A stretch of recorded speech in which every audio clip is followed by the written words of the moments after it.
Hi guys, આજે આપણે આમચૂર powder બનાવીશું. આમ તો લગભગ દરેક વ્યક્તિ બનાવતી હશે, પણ આપણે એકદમ તમે જોઈ શકો છો કે કલરમાં એકદમ સફેદ થશે અને ખૂબ જ સરસ એવો છૂટો છૂટો તૈયાર થશે. તો એમના માટે થઈ અને સૌથી પહેલાં આપણે કેરી લીધી છે. તો કેરી મેં લગભગ વજનમાં જોઈએ તો 2 કિલો જેટલી કેરી છે. અને કેરી તમારે જે મળતી હોય એ કેરી લઈ શકો છો. પણ ખાસ એક કાળજી રાખવાની છે કે એમાંથી પીળી જો કેરી નીકળે ને, આ રીતે આપણે એમની છાલ ઉતારી અને પીળો કલર દેખાય, ટૂંકમાં હળવી એવી પાક ઉપર આવી ગઈ હોય એવી આપણે કેરી નથી લેવાની. એમના કારણે આમચૂરનો કલર છે એ ડાર્ક કલર થશે, સફેદ કલર નહીં થાય. અને સાથે સાથે એકદમ એનો જે પાવડર આપણે કરવો હશે ને તો એ પાવડર કરવો પણ અશક્ય બની જશે. અને સૌથી પહેલાં શું કરીશું તો આપણે બધી કેરીની છાલ ઉતારવાની છે. તો છાલ ઉતારીને આ રીતનું જે સ્લાઇસર મશીન આવે આપણે જેમાં વેફરને કરતા હોય એમાં બસ આ રીતે સ્લાઇસ કરી લેવાની છે. સ્લાઇસ કરીશું તો શું થશે કે એકદમ એ પાતળી થશે ને તો એકદમ ઝડપથી સુકાઈ જશે. અને સાથે સાથે એક કાળજી રાખવાની છે કે કેરી છે ને આ રીતે એકદમ ગોઠલી અંદર બંધાઈ ગઈ હોય ને એ રીતની આપણે ટૂંકમાં હળવી એવી પાક ઉપર આવી જાય ને એ રીતની આપણે કેરી લેવાની છે. એકદમ જે અંદરથી ગોટલી કાચી નીકળે ને એવી કેરી નથી લેવાની. આ રીતે કરીશું ને આમચૂર તો એ આમચૂર લાંબો ટાઈમ સુધી બિલકુલ ખરાબ નહીં થાય. અને એક વાત એ યાદ રાખવાની છે કે કેરીને આપણે આ રીતે જ્યારે એમની સ્લાઇસ કરી લઈએ તો સીધી એમને પાણીની અંદર નાખતું જવાનું છે. તો મેં બધી જ કેરી છે એ રીતે કરી લીધી છે અને એમની સ્લાઇસ છે સીધી જ બધી પાણીમાં એક એક કેરીની કરતો જશું અને પાણીની અંદર નાખતા જશું. હવે બધી આવી જાય એટલે પાણીની અંદર નાખીએ અને ત્યારબાદ એમને આ રીતે જે કાણાવાળું વાસણ હોય, ચાળણી હોય તો એમની અંદર બધી આપણે કેરી છે લેતા જશું, સારી રીતે એમને નીતરવા દેશું અને ત્યારબાદ આપણે એમને સૂકવવાની છે.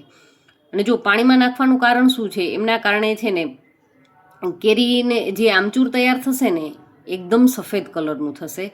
કેરી ટૂંકમાં એમની જે સિલેક્ટ કરતી વખતે મેં તમને જે કાળજી રાખવાની કીધી છે કે કેવી કેરી લેવાની છે એ બધી જ તમે કાળજી રાખશો ને એટલે પરફેક્ટ આમચૂર તમારું છે એ બિલકુલ બજારમાં મળે છે ને પેકેટમાં એમના કરતાં પણ સફેદ તૈયાર થશે. અને સાથે સાથે આપણે 2-3 વસ્તુ એવી એડ કરીશું ને કે લાંબો ટાઈમ સુધી ખરાબ પણ નહીં થાય, કલર પણ સારો રહેશે ને બિલકુલ જે બજારના પેકેટમાં મળે છે ને એવું જ આમચૂર તૈયાર થશે.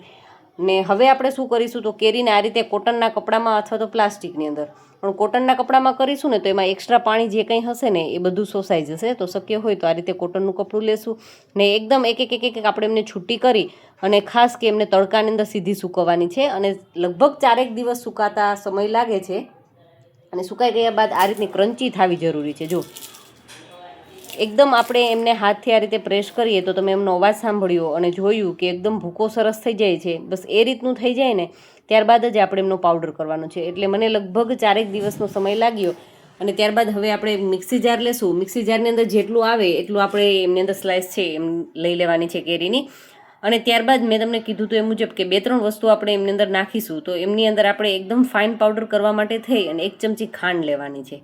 અને લાંબો ટાઈમ સુધી ખરાબ ન થાય એમના માટે થઈ અને અડધી ચમચી નિમક લેવાનું છે. અને અડધી ચમચી જેટલો કોર્નફ્લોર લેશું એટલે એમને વ્હાઇટનેસ પણ સારી આવશે અને સાથે સાથે પાવડર છે ને એકદમ સરસ છૂટો થશે, બિલકુલ ભેજ રહિત તૈયાર થશે. તો મિક્સી જારને થોડી વાર માટે આપણે ચલાવી લેશું એટલે અધકચરું પીસાઈ જાય. ત્યારબાદ આપણી પાસે રહેલું જે બીજું આમચૂર માટેની સ્લાઇસ છે એ લઈ લેવાની છે.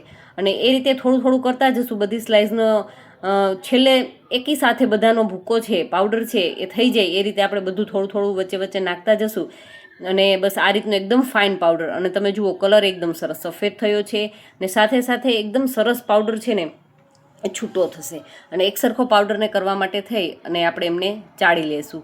તો એકદમ ઝીણું જે એમાં આપણે સરસ ચડાતું હોય એ રીતના આપણે ચાણી લઈ લેશું અને ચાળી લેવાનું છે. અને ઉપર જે નીકળે છે ને એ થોડીક માત્રામાં નીકળશે તો આપણે એમને પાવડર કરવું હોય તો ચોક્કસથી પાવડર પણ કરી શકીએ.